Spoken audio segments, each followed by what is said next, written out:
Halo sahabat Nestapa, ketemu lagi bareng kita di channel Nestapa Hidup, tempatnya cerita-cerita seru, kadang bikin merinding, tapi selalu ada hikmahnya. Sebelum kita mulai, jangan lupa subscribe dan aktifkan lonceng notifikasinya, supaya kalian gak ketinggalan cerita-cerita terbaru dari kita. Karena dari setiap kisah, selalu ada pelajaran yang bisa kita ambil. Dan inilah kisah hari ini. Kota Seruni adalah kota yang tumbuh cepat. Gedung-gedung kaca memantulkan matahari sore. Jalan layang baru memotong jalan tua yang penuh penjual kaki lima. Dan mal-mal besar berdiri berdekatan dengan deretan rumah susun. Di distrik Cemara Utara, tepat di tepi flyover yang tak pernah sepi, tinggal pasangan muda. Arga Wiratama, 34 tahun, pegawai di perusahaan logistik, dan Nadia Ayuning Tias, 31 tahun, ibu rumah tangga yang dulunya bekerja sebagai admin toko kue. Mereka punya seorang putri berumur 7 tahun, Dira, anak yang selalu membawa buku gambar dan krayon kemanapun dia pergi. Rumah mereka sederhana, 2 kamar, ruang keluarga menyatu dengan dapur, balkon sempit berjeruji besi yang menatap langsung ke arus kendaraan. Di balkon itulah Nadia sering menunggu kurir. Begitu ada suara motor berhenti, kepalanya otomatis menengok. Hampir tiap hari ada paket datang, baju kekinian, sepatu limited, pewangi ruangan, pengharum mobil, padahal mereka tak punya mobil. Set alat masak stainless yang mengilap, ring light tinggi untuk foto produk yang tak pernah dikerjakan, dan pajangan dinding bertuliskan kata-kata bijak yang terdengar palsu di telinganya sendiri. "Ma, paket lagi?" tanya Dira suatu sore. "Iya, sayang. Diskonnya gila. Tinggal bayar ongkir," jawab Nadia sambil menandatangani layar kurir. Ia tersenyum puas, seperti baru memenangkan undian. Padahal ia hanya menambah daftar cicilan kecil yang diam-diam menggembung. Arga pulang beberapa menit kemudian. Kemejanya kusut, wajahnya berdebu. "Barang apa lagi, Nat?" tanyanya, tidak marah, hanya lelah. "Alat masak set, warna sage green, lagi tren," sahut Nadia ringan. "Murah banget sumpah." Arga membuka kulkas. Ada 2 telur, sepotong tahu, dan sisa sambal. Susu Dira tinggal setengah kotak. "Nat, belanja mingguan kapan? Minyak juga habis," serunya dari dapur. "Besok lusa ya? Tadi ada flash sale jam 12, kalau telat dikit sold out," jawab Nadia. Matanya tak lepas dari ponsel. Notifikasi berbunyi. "Selamat, kamu dapat voucher 50% untuk transaksi berikutnya." Ia mengernyit, lalu tersenyum tipis. Ada getaran kecil di dadanya. Setiap notifikasi semacam itu muncul, seolah ada tangan yang meraih pergelangan jempolnya dan menariknya kembali ke aplikasi. Arga menggoreng telur dengan minyak yang tersisa sebagai garis tipis. Bau gosong merambat pelan. "Ma, aku lapar," kata Dira. "Sebentar ya, Nduk," jawab Arga menahan napas. Ia tahu ia harus bicara, tapi kapanpun ia membuka topik, rumah berubah dingin lebih cepat daripada es batu di gelas teh manis. Malamnya, setelah Dira tidur, Arga duduk di meja kecil ruang keluarga. Ia menyalakan laptop, membuka lembar Excel, dan mengatur ulang angka-angka yang tampak seperti ikan ketakutan. Cicilan rumah, biaya sekolah, listrik, air, internet, tabungan darurat yang makin tipis, dan satu kolom yang membuat tenggorokannya kering, kartu kredit. "Nat," panggilnya, "boleh lihat kartu kreditmu?" Nadia menoleh sekilas. "Buat apa?" "Aku mau lihat tagihan bulan ini." "Nggak, nanti aja ya. Bulan kemarin kan sudah dibayar," elaknya. "Dibayar minimum." Arga menatapnya. "Bunganya jalan." Nadia merapatkan bibir. "Cuma sebentar kok, nggak? Ada cashback bulan depan." "Cashback bikin kita terasa menang, padahal kalahnya besar," desis Arga pelan, menahan agar nada suaranya tidak tajam. "Aku minta kamu berhenti dulu belanja." "Berhenti total? Mana bisa? Kadang kita butuh barang nggak? Baju di lemari juga." Ia berhenti, kehilangan alasan di tengah kalimat. "Rumah ini berantakan, aku pengen bikin nyaman." "Kenyamanan itu bukan dekorasi," kata Arga, menatap dapur. "Kenyamanan itu nasi hangat, susu anak, lampu yang nyala, air yang mengalir. Nadia terdiam, lalu mengangguk, tapi anggukannya ringan, seperti gelombang kecil yang mati di bibir pantai sebelum benar-benar jadi ombak. Besok paginya, Nadia membuka mata dengan semangat yang anehnya hanya muncul ketika ponselnya bergetar. Hari ini aja, voucher flash deal 70% plus gratis ongkir. Ia menyeduh kopi sachet, duduk di sofa, lalu menggeser-geser katalog. Rak buku minimalis melambai. Diffuser aromaterapi menjanjikan ketenangan. Spray katun Jepang bersuara nyaman. Lampu tidur bohlam retro menatapnya seperti bulan kecil. Tambah ke keranjang, tambah ke keranjang, tambah ke keranjang. Ma, sarapan apa? Dira berdiri di ambang kamar, rambut acak-acakan. Roti aja ya, sama selai stroberi. Rotinya habis, Ma. Nadia terpaku sepersekian detik. Nanti Mama pesan online. Ia kembali menatap ponsel. Keranjang virtual mengembang. Keranjang nyata tetap kosong. Arga pamit berangkat kerja. Dira berangkat sekolah di antar tetangga, Bu Yayah, karena Arga harus datang lebih pagi untuk meeting. Bu Nadia, sapa Bu Yayah setelah mengantar Dira pulang sekolah siang harinya. Kalau butuh beras saya ada sisa, ambil aja dulu. Nadia tersenyum kaku. Enggak Bu, terima kasih. Pintu tertutup, Henning menjadi suara utama di rumah itu. Beberapa menit kemudian, notifikasi masuk lagi. Pesanan Anda sedang dikirim. Nadia mendesah lega, seolah sebuah persoalan serius baru saja terselesaikan. Padahal yang selesai hanya kepuasannya sendiri. Sore, 3 paket datang berturut-turut. Dira memegang buku gambarnya, melirik ruang tamu yang kini jadi gudang kecil. Ma, aku main di mana? Di kamar aja, sayang. Nadia mengeluarkan spray baru, memasang diffuser, menempel dekorasi dinding. Ia menata ulang sofa, memindahkan meja, memasang ring light, memotret, mengunggah. Healing di rumah aja. Ciptakan sudut bahagia versi kamu. Home Decor, wake diskon 70 Arga tiba maghrib. Ia menghela napas panjang melihat hasil perubahan. Cantik iya, tetapi di dapur panci kosong. Kamu belum belanja kebutuhan dapur? Tanyanya. Ini kan belanja juga, jawab Nadia sambil merapikan bantal sofa. Biar rumah nyaman, kamu jadi betah. Dira makan apa hari ini? Nadia menoleh ke Dira. Di sekolah tadi ada susu. Arga berlutut di depan putrinya. Kamu makan apa, Nduk? Aku makan cilok di gerbang, Pak. Temanku ngasih. Aku haus tapi susu habis. Arga menelan ludah. Ayo Papa belikan makan. Ia menggandeng Dira ke warung.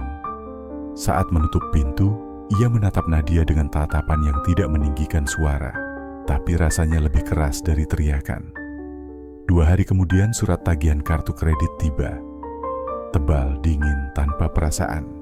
Di bawah angka-angka yang menyakitkan, ada perintah. Bayar minimum Rp1.750.000 sebelum tanggal 7. Tanggal 7 tinggal 2 hari. Arga menahan diri agar tidak membentak. Nat, kalau kita bayar minimum lagi, bulan depan jebol. Nadia menggigit bibir. Ia melihat sekeliling, baju masih berlabel. Set alat masak mengilap, pajangan dinding yang katanya motivasi. Aku bisa jual beberapa barang, katanya lirih. Sekarang, ucap Arga. Nadia memotret barang-barang itu, menaruh di aplikasi jual beli. Chat masuk, tapi semuanya menawar rendah. Bisa sepertiga harga? Min jemput di lokasi? Ada minus. Sore habis tanpa satu pun laku. Mereka nawar sadis. Bisik Nadia, matanya merah. Kalau butuh cepat, harga jarang adil, jawab Arga datar. Besok aku cari lemburan tambahan. Tolong stop belanja. Kata tolong itu terdengar putus. Keesokan pagi listrik padam. Meteran prabayar berkedip angka 0. Nadia memikirkan token, memikirkan saldo dompet digitalnya yang kosong, memikirkan iklan flash sale 66 yang berkedip di timeline. Arga pulang lebih awal dari kantor, menggesek kartu kreditnya sendiri. Limitnya tersisa pas untuk token kecil. Malam itu mereka makan mie instan bertiga. Dira menggambar di buku bergaris. Rumah kecil, 3 orang. Matahari besar. Di ujung halaman Dira menulis, "Aku ingin Mama lihat aku." Nadia membaca kalimat itu di dapur. Seluruh tubuhnya seperti diremas tangan tak terlihat. Ia ingin memeluk Dira lalu minta maaf sampai kata maafnya tumpah dan membasahi lantai. Namun refleksnya, kebiasaan yang seperti akar, membuatnya menekan layar ponsel. "Barang di keranjangmu tinggal satu." Ia menutup ponsel lalu membukanya lagi. Menutup, membuka. Perang kecil yang memalukan. Di kantor logistik, kabar buruk datang. Target turun, insentif dipotong, lembur dibatasi. Arga menelan kenyataan seperti pil pahit tanpa air. Ketika pulang, ia menemukan 2 paket besar bersandar di dinding. "Nadia," suaranya serak. "Ini apa?" "Promo buy one get one." "Murah gak?" jawab Nadia lirih. "Kalau enggak diambil rugi." "Rugi itu bukan ketika tak jadi beli," balas Arga pelan. "Rugi itu ketika kamu percaya barang bisa menutup lubang yang kamu gali sendiri." Nadia menunduk. "Aku bisa retur." Retur pun pakai ongkir potongan waktu. Kita bahkan bensin buat ke counter aja pas-pasan. Tak ada lagi yang bisa diucapkan. Dira bersembunyi di balik pintu kamar, memandangi punggung ayahnya seperti menyaksikan pilar rumah goyah. Hari-hari melata seperti cicak di dinding, pelan, dingin, membosankan, tapi tak bisa diusir. Air nyaris diputus, telat pembayaran. Arga menjual raket bulu tangkis dan jam tangan hadiah ayahnya saat lulus kuliah. Dira bertanya, "Pa, kok jamnya nggak dipakai?" "Jam Papa istirahat," jawab Arga sambil tersenyum yang tak sampai ke mata. Nadia menyaksikan semua itu terjadi. Malam-malam, ia menangis diam-diam di kamar mandi, menggenggam gesper ikat pinggang Arga, seolah bisa menahan waktu. Pagi harinya, ia sering kalah oleh jempolnya sendiri, klik kecil yang murah, diikuti rasa bersalah yang mahal. Puncak datang pada Sabtu siang yang cerah. Arga selesai menghitung ulang. Listrik, air, biaya sekolah, cicilan. "Kita pindah dulu ke rumah ibu di Kebon Tebu," katanya datar. "Sementara, dekat stasiun, biaya hidup lebih rendah. Aku antar jemput Dira." Nadia tercekat. "Kamu mau tinggalin rumah ini?" "Ini soal bertahan, bukan soal alamat." Arga menatapnya lama. "Aku tidak ingin bertengkar, tapi aku sudah lama tidak merasa punya rumah. Bukan karena tembok, karena kamu ada tapi tak benar-benar hadir." Kata-kata itu menembus pertahanan tipis Nadia. Ia ingin marah, ingin menuding iklan, influencer, stres, kesepian, apa saja kecuali dirinya. Dira keluar dari kamar, memeluk kaki ayahnya. "Kalau pindah, sekolahku gimana, Pak?" "Sekolah tetap, Papa antar jemput." "Terus Mama?" Nadia menggenggam udara. "Mama di sini dulu sayang, nanti menyusul." Arga mengemasi baju Dira. "Tolong ambil kartu vaksin di laci," katanya. Ada getar kecil dalam suaranya yang berusaha dipadamkan. Dira memasukkan boneka kelinci lusuh ke tas.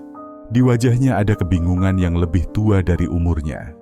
Saat Arga menggandeng Dira melewati ambang pintu, tidak ada suara pecah, tidak ada teriakan.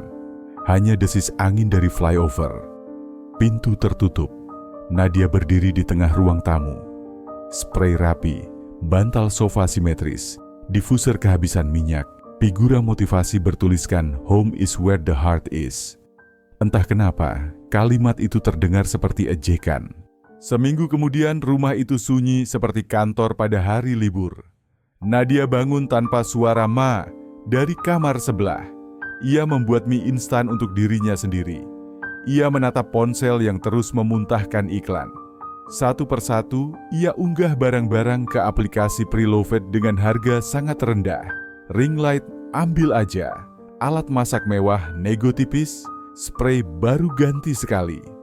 Orang datang silih berganti, menawar lebih rendah dari rendah. "Bu, sayang banget loh ini," komentar seorang mahasiswa. Nadia tersenyum kecut. "Iya sayang." Yang ia jual bukan barang, yang ia lego adalah ilusi. Malamnya, ia mengetik pesan panjang untuk Arga. Pengakuan, permintaan maaf, janji, ia hapus. Ia ketik lagi, hapus lagi. Akhirnya ia kirim 2 kata. Aku minta maaf. Balasan datang beberapa menit kemudian. Istirahat ya. 2 kata yang sopan sekaligus dingin. Ada jurang yang tak bisa dilompati dengan kalimat sesingkat itu. Kamis siang, Nadia memberanikan diri menjemput Dira di sekolah. Kerumunan ibu-ibu mengobrol tentang les dan bekal. Saat Dira melihatnya, ada jeda kecil. Mama, sapa Dira. Pelukan mereka tipis, hati-hati seolah takut pecah. Maaf ya, ucap Nadia. Maaf mama sering lupa yang penting. Dira mengangguk. Di rumah Uti ada kucing, namanya Kopi. Uti masak sayur asem, enak. Nadia menelan sesal seperti menelan tulang duri. Mama tahu, Uti jago masak sayur asem. Arga muncul dari kejauhan, membawa helm kecil. Sore, Nat. Sore, balas Nadia. Ia ingin berkata, pulanglah, tapi kata itu terlalu berat. Arga menunduk ke Dira, memasangkan helm.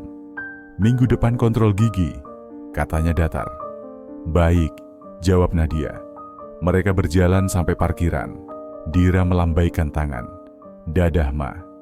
Lambaian kecil itu memotong udara seperti pisau tumpul. Tidak tajam, tapi menyakitkan karena lambat. Esoknya, bank menelpon mengingatkan tunggakan. Ibu bisa bayar minimum dulu. Suara operator ramah. Nadia menatap lemari yang makin kosong. Saya akan bayar, katanya. Ia melamar kerja paruh waktu di toko alat tulis dekat rumah dan diterima. Gajinya kecil, tapi nyata. Setiap Sabtu, ia sisihkan sesuatu untuk menutup luka lama. Di toko, ia melihat anak-anak membeli buku tulis, pensil, penggaris. Setiap kali melihat buku gambar, ia mengingat Dira. Ia beli 1 untuk putrinya, menulis di halaman pertama. Untuk Dira, dari mama yang belajar lagi mencintai tanpa belanja, ia simpan buku itu seperti menyimpan doa. Malamnya, Nadia menatap ponsel. Ia buka satu persatu aplikasi belanja. Log out. Lalu uninstall, tombol kecil yang terasa seperti mengangkat batu dari dada. Hening di layar terlihat asing. Ia duduk lama, membiarkan sepi masuk, kali ini tidak ia usir. Akhir pekan, Nadia naik angkot ke kebun tebu. Gang sempit, pot bunga, suara ayam tetangga. Dira bermain dengan Kopi di teras. Mama, serunya memeluk. Ini buku gambar buat kamu, kata Nadia. Kalau gambarmu bagus, mama pajang di dinding. Dira tertawa, duduk mulai menggambar rumah, matahari, 3 orang. Arga keluar membawa teh hangat. Masuk, Nat. Di teras aja, ucap Nadia. Aku jual banyak barang, uninstall semua, aku kerja paruh waktu. Bagus, jawab Arga. Satu kata yang tidak hangat tapi tidak dingin, netral seperti cuaca mendung. Aku nggak minta kamu pulang, lanjut Nadia. Aku cuma ingin kamu tahu aku berusaha. Arga memandang Dira. Waktu yang ngomong, katanya pelan. Mereka minum teh dalam hening. Dira menunjukkan gambar pertamanya. Ini rumah kita, ini aku, ini papa, ini mama. Nadia tersenyum basah. Arga mengangguk kecil. Saat pamit, Dira memeluk Nadia. Mama datang lagi ya? Datang, jawab Nadia. Selalu datang. Di halte angkot, lampu-lampu mal berkedip. Salah. Dulu kedipan itu seperti ajakan berdansa. Kini seperti lampu darurat yang menyilaukan. Nadia menoleh, lalu menyeberang ke pasar kecil, membeli sayur murah. Ada kemenangan kecil di sana. Sunyi, tapi nyata. Hari-hari selanjutnya bukan keajaiban. Tagihan tetap menuntut, cicilan tak tiba-tiba lenyap. Namun setiap minggu Nadia menjemput Dira. Mereka duduk bertiga di taman kecil lapangan flamboyan. Dira main jungkat-jungkit, Arga memantau. Nadia menahan diri untuk tidak mengadakan percakapan panjang yang sering berakhir buntu. Kadang-kadang mereka hanya berbagi es mambo. Senyum Dira jadi matahari yang tidak terlalu panas, tapi cukup hangat untuk membuat mereka tidak membeku. Nadia rutin ke puskesmas bertemu konselor. Di ruangan kecil bau karbol, ia belajar menyebut keinginan sebagai dorongan dan kekosongan sebagai rasa yang boleh ada. Ia diajari menghitung sampai 20 sebelum menekan tombol beli. Diajari mengirim pesan pada dirinya sendiri. Butuh atau ingin? Ia menempel kertas kecil di dekat saklar lampu dapur. Tanyakan dulu. Setiap berhasil melewati godaan, ia coret satu garis kecil di kalender. Garis-garis itu rapuh, tapi membentuk jembatan. Di rumah Cemara Utara, dinding yang dulu penuh dekorasi estetik kini kosong. Nadia menulis besar dengan spidol dan menempel di sana. Yang penting bukan apa yang kamu punya, tetapi siapa yang masih mau pulang. Kalimat itu jadi doa kering, tanpa dupa, tanpa suara merdu, tapi menenangkan. Suatu sore, Dira memberikan gambar baru untuk ibunya. Masih rumah, masih matahari, tapi ada tulisan kecil miring. Pulang pelan-pelan. Nadia memeluk Dira. Air matanya jatuh 1, 2. Bukan siksaan, bukan horor, hanya rasa sakit yang jujur. Bulan berganti. Nadia tak lagi menunggu kurir di balkon. Ia menunggu jadwal bertemu anaknya. Ia menghafal rute angkot, mengingat diskon sayur di kios Bu Sarmi, mengerti ritme kerja paruh waktu. Ia menabung receh di toples kaca, bukan untuk haul, melainkan untuk ongkos bertemu Dira. Malam-malam, ia mengaduk sup sederhana dan menyimpan sebagian dalam wadah kecil. Kebiasaan baru yang terasa seperti menambal perahu bocornya sendiri. Arga tetap tinggal di kebun tebu bersama Dira. Ia tidak menjanjikan apapun. Ia tidak menutup pintu, tetapi juga tidak membukanya lebar. Ia datang ketika Nadia meminta tanda tangan urusan sekolah. Ia mengangkat telepon ketika Nadia panik karena tagihan, menyarankan langkah-langkah realistis tanpa menghakimi. Di antara mereka tumbuh sesuatu yang aneh, bukan cinta baru, bukan pula permusuhan. Semacam lahan kosong yang perlahan dipagari, dibersihkan batu-batunya, menunggu musim yang tepat. Pada suatu kunjungan, Nadia membawa kotak makan berisi sayur asem, resep yang ia telepon langsung pada ibu mertua sambil meminta maaf di ujung percakapan. "Maafkan semua keteledoran saya," katanya berulang-ulang. Ibu hanya menjawab, "Kalau kamu sungguh menyesal jadi baiklah." Untuk Dira. Kalimat sesederhana itu menenangkan sekaligus menampar. Dira mencicipi sayur asem buatan ibunya. "Mirip punya Uti," katanya bangga. "Tapi ini pedas dikit." Nadia tertawa kecil. "Nanti mama kurangin cabenya." Arga mencicipi sedikit. "Lumayan," komentarnya ringan. Nadia menerima lumayan seperti medali. Tidak ada bahagia selamanya yang jatuh dari langit. Ada hari ketika Nadia ingin menyerah, ketika kartu kredit masih menagih bunga, ketika gajinya telat, ketika komentar netizen di akun lama fotonya berkata, "Keren rumahnya." Komentar lama yang kini seperti cermin retak. Ada hari ketika ia hampir menginstal ulang aplikasi belanja. Jempolnya mendarat di ikon unduh, lalu ia ingat tulisan di dinding. Ia menutup ponsel, memeluk bantal yang sudah pudar, dan membiarkan dorongan itu lewat seperti angin. Penderitaan Nadia tidak meledak, melainkan menetes. Ia sengsara karena ditinggal suami dan anak. Sengsara menghadapi rumah yang terlalu sunyi. Sengsara menerima kenyataan bahwa barang-barang tidak membalas peluk. Namun dari tetes itu tumbuh kebiasaan kecil yang pelan-pelan mengisi. Menyapu, menanak nasi, menulis anggaran, menolak tawaran cicilan 0%, menatap mata Dira tanpa menoleh ke layar. Suatu malam, ketika kota Seruni sibuk dengan lampu-lampunya, Nadia duduk di lantai ruang tamu. Panci yang dulu sering gosong kini berbau bawang tumis yang bersahaja. Tidak ada paket datang, tidak ada ring light menyala, tidak ada figura motivasi palsu. Hanya kertas besar di dinding, spidol hitam yang mulai kering, dan kalender dengan garis-garis kecil yang ia tambahkan setiap kali ia menang melawan impuls. Ia menulis satu kalimat lagi di bawahnya. Lebih kecil untuk dirinya sendiri. Kalaupun tak ada yang pulang, aku tetap membereskan rumah. Di kejauhan, klakson bersahut-sahutan. Di dekatnya, Jam dinding berdetak, dan di suatu tempat antara detik dan desis, Nadia memahami, check out terakhir bukan tombol di aplikasi, melainkan keputusan yang diulang. Hari ini, besok, lusa. Keputusan untuk hadir, untuk menanggung, untuk tidak lari. Keputusan untuk menerima akhir yang tragis tanpa horor, lalu memelihara harapan kecil yang tidak mengancam siapapun. Ia memejamkan mata. Tidak ada musik kemenangan, tidak ada tepuk tangan, hanya napas yang lebih teratur daripada seminggu lalu. Hanya hati yang masih sakit, tapi tidak sekarat. Hanya hidup yang kadang lebih berat dari cerita azab manapun, namun satu-satunya panggung di mana orang bisa belajar menebus pelan-pelan, tanpa janji manis. Di dinding, tulisan itu menatap balik. Yang penting bukan apa yang kamu punya, tetapi siapa yang masih mau pulang. Nadia tersenyum tipis. Aku menunggu, bisiknya, sambil bekerja. Dan itulah akhir yang sebenarnya. Bukan pintu yang tertutup selamanya. Bukan juga pintu yang tiba-tiba terbuka lebar. Hanya gagang pintu yang digenggam dengan sabar.